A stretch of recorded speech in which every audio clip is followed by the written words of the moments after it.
Hello everyone, welcome back to the Scrap and Stamp YouTube channel. It's Jess here, and today I'm sharing a yummy layered cupcake card featuring Avery, Elle. As always, I'll have all the links in the description box below. Let's dive right in. Here's a peek at the Avery, Elle layered cupcake stamp set. I love how easy it is to keep track of all the different layers with each step labeled. It can get a little confusing once you remove a clear stamp from the package, so I found this super helpful. This stamp set also has coordinating dies available, and I would definitely recommend them if you like to mass produce cards. With the dies, you can create a template to help keep the paper in place while you stamp and easily move to the next step. In hindsight, I would have grabbed the die set, but here we go.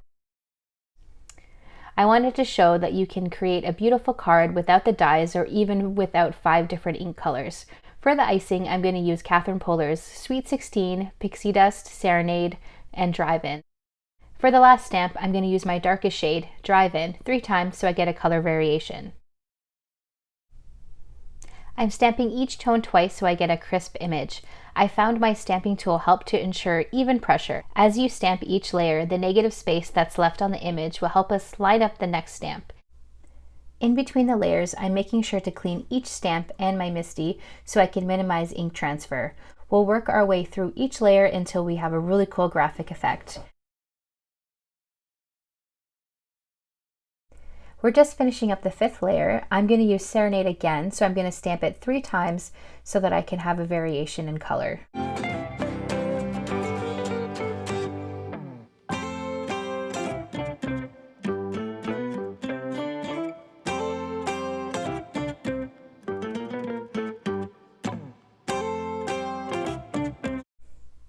For our cupcake, I'm going chocolate and use Catherine Poller's Sandcastle and Over Coffee. Oh, and we have a little stowaway, the birdie from Photo Play from our latest card kit.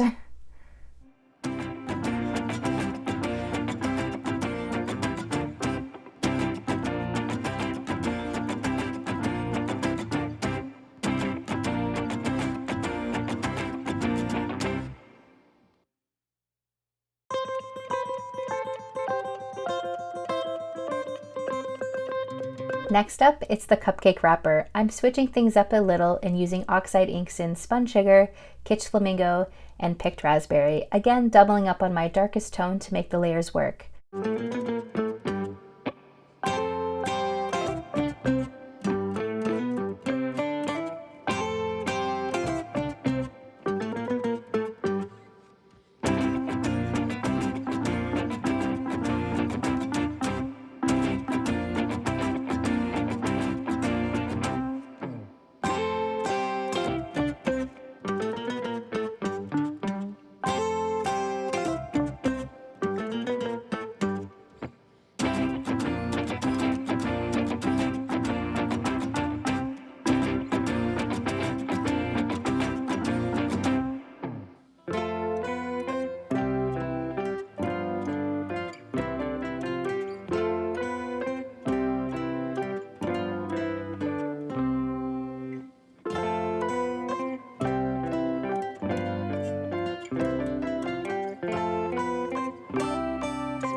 Now it's background time.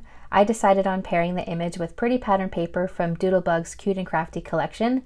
Love all these choices, but the rainbow stripes caught my eye. If you tune into our lives, we go live every Wednesday and Sunday, you'll know that I love the stitch details for my A2 size rectangle die. And bonus, it always cuts perfectly. I'm not the best at trimming my own shapes. I'm going to secure the die in place with Heffy memo tape and run it through my Gemini. It's sentiment time! I decided to pair our card with MFT's Anything But Basic Birthday Wishes and went with Let's Pretend It's Still Your Birthday. Way too perfect for someone who makes cards and really doesn't have an excuse, but here we are. I'm pointing at myself here.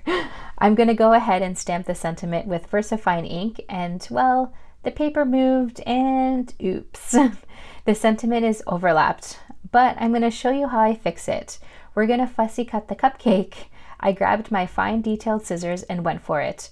I'm trying to focus on moving the paper and not so much the scissors and leaving a nice even white outline. And just like that, we're back in the game. I'm going to add the cupcake to a smaller rounded stitched rectangle in white cardstock from Heffy Doodle. Take 2 for our sentiment and it's perfect. Now we're going to assemble the card front. For the cupcake, I'm going to add 3D foam tape for dimension, and of course, no card is complete without sequins. I'm going to use my clear Studio Catches sequins and my embellishment wand to help with placement.